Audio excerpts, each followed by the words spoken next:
सोलापूरमध्ये शुक्रवारी मनसे नेत्याची हत्या झाली। हत्येविरोधात महाविकास आघाडी आक्रमक झालेली आहे।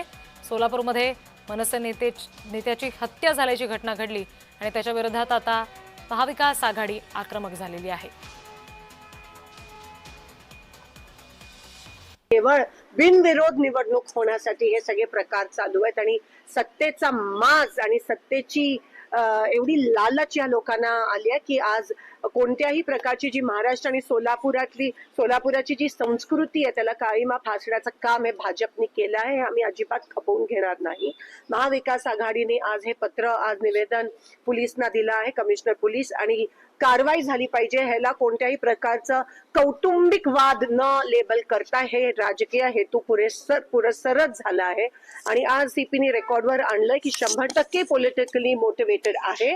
कारण का कोणाचा तरी फॉर्म विड्रॉ करण्याच्या दबावाखाली हे करण्यात आलं आहे आणि त्याच्यातून हा मर्डर झालाय। फिर्यादीच्या बहीण रेखा सरवदे म्हणून ते अपक्ष उमेदवार म्हणून नॉमिनेशन फाईल केलं होतं, पण काल नॉमिनेशन विड्रॉ केलेलं आहे।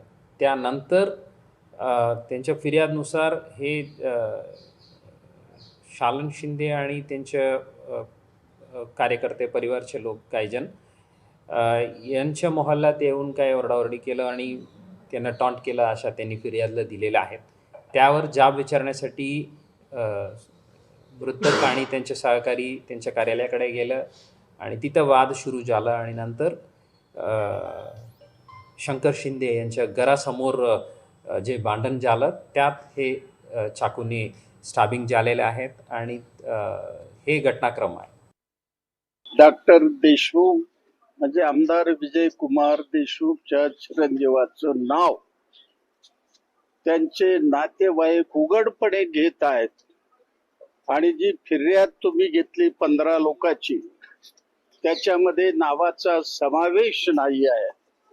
ज्या वेळेला अशा पद्धतीनं उघडपणे नाव घेतलं जातं त्यामुळं डॉक्टर किरण देशमुख वर सुद्धा या ठिकाणी तुम्ही त्या पद्धतीनं कारवाई करा अशी मागणी केलेली आहे।